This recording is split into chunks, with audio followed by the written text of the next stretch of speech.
Por fin tenemos que hablar de uno de los detectores de partículas más avanzados conocidos por la humanidad, un tipo de detector compuesto especializado en observar fotones, que como ya sabes son estas cosas de las que está hecha la luz, que cuenta con 4 tipos de unidades divididas en 2 grandes categorías. La primera categoría fundamental contempla 3 tipos de unidades. Cada una de estas unidades es responsable de detectar fotones mayoritariamente entre las longitudes de onda de 618 a 780 nanómetros, 497 a 570 nanómetros y 427 a 476 nanómetros. La otra categoría consiste de unidades fundamentales especializadas en determinar la intensidad de los fotones detectados. Posteriormente, la información reunida es transmitida a una de las unidades de cómputo más avanzadas del universo conocido, para procesar y reconstruir los eventos. Y por si aún no descifras de qué detector estamos hablando, aquí dejamos una imagen. ¿No la ves? Bueno, solo asegúrate de acercar suficientemente la pantalla como para ver el reflejo de tus ojos.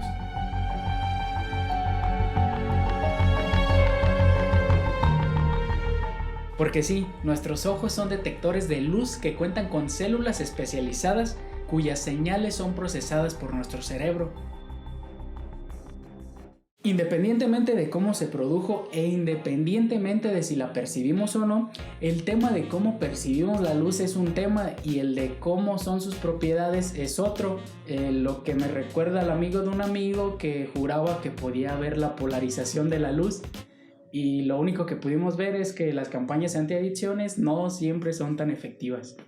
Yo sé que eres chiquito y que sabes ver que no todas las cosas se pueden creer. Es importante que no confundas el cómo funciona nuestro sistema de visión con cuáles son las propiedades de la luz. Para hablar del tema de la visión, aclaremos primero qué es lo que sucede cuando la luz no está definida por una sola frecuencia.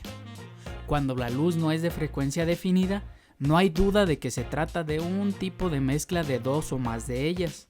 Se sabe que no todos los colores tienen una única frecuencia que los defina, situación que queda en evidencia cuando observamos el arco iris, ya que no todos los colores forman parte de él.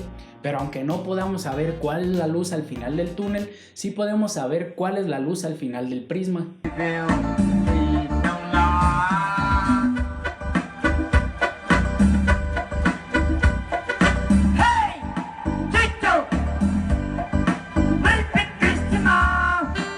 Si lo analizamos en términos musicales, la luz de una sola frecuencia sería como tocar una sola nota en un instrumento musical, mientras que la luz compuesta sería más como un acorde. Dado que un acorde está compuesto de múltiples notas, podemos preguntarnos con qué intensidad contribuye cada nota al sonido total. Cada nota podría contribuir de la misma forma, pero esto no necesariamente es así, porque sabemos que de alguna forma podemos modular la intensidad de cada nota. En teoría sucede lo mismo para la voz, pero en la práctica es otro asunto, porque sabemos que aún no aprendemos a modularla bien y te aburrimos, así que te pedimos disculpas. Pero aun cuando fuera la misma intensidad por nota, nuestra audición es más o menos sensible dependiendo de qué frecuencia se trate. Incluso sabemos que existen frecuencias más altas y más bajas, o agudas y graves, de lo que nuestra audición nos permite percibir. En este escenario, la luz roja sería como una nota pura, la luz magenta un acorde compuesto, que según varíe la intensidad de sus notas, podríamos estar tratando con la luz rosa, por ejemplo. Y aún más específicamente, este acorde estaría compuesto de notas cercanas al límite de nuestra audición. Sin embargo, recuerda que usar analogías con otros sistemas físicos es positivo para la comprensión, pero usar la comparación como prueba que lo que argumente sea verdad es un error de proporciones aristotélicas. Tú sabes quién eres. Pero entonces, ¿cómo es que la percibimos?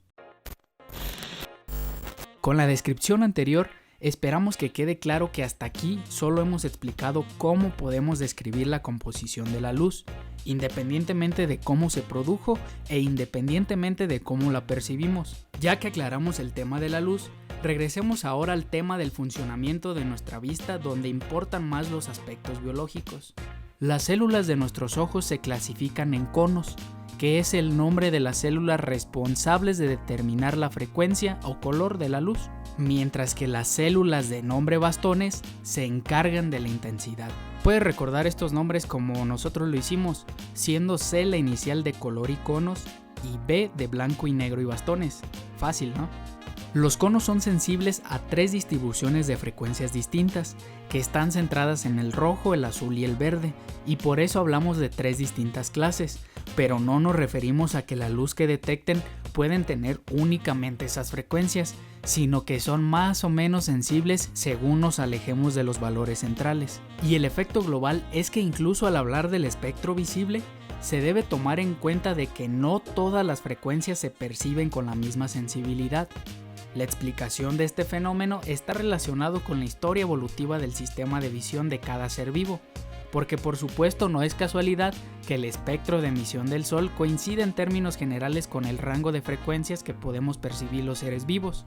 El punto es que si hiciéramos el experimento de analizar color por color qué tanta luz existe en una cierta luz, podríamos asignarle un valor según este criterio y así visualizarlo. En otras palabras, sabríamos qué tanto contribuye cada color para formar el espectro de un color, donde uno que tenga una sola frecuencia sería un pico definido, y si no es así, veríamos una especie de curva que representa la mezcla de frecuencias que te hemos mencionado. Tomando todo esto en consideración, nuestra vista en principio no sería capaz de ver todo el espectro, pero es nuestro cerebro el responsable de asignarnos una señal concreta. Por ejemplo, si tomamos los 3 colores primarios, el rojo, verde y azul, lo que nosotros veríamos sería el color blanco. Es por eso que se les llama colores primarios. Lo aclaramos por supuesto por si pensabas que los colores primarios eran aquellos que habían terminado la educación básica.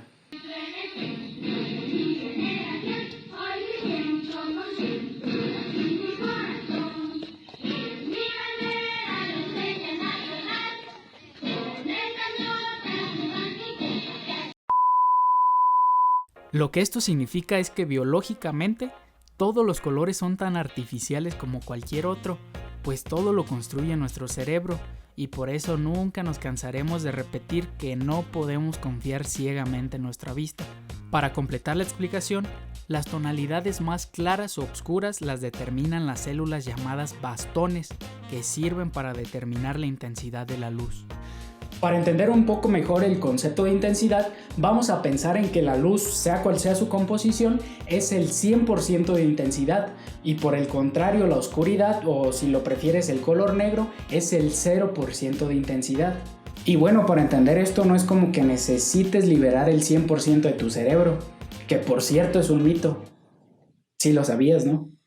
Para este punto ya puedes imaginarte que la escala de grises son un intermedio entre el blanco y el negro, y lo mismo sucede para los demás colores, que son un intermedio entre otras 2 frecuencias bien definidas. Así que en otras palabras, las personas que aún le temen a la oscuridad, en realidad sienten miedo por la ausencia de fotones, y a menos que nos pongamos a hablar de las propiedades del vacío cuántico, le tienen miedo pues a nada en absoluto.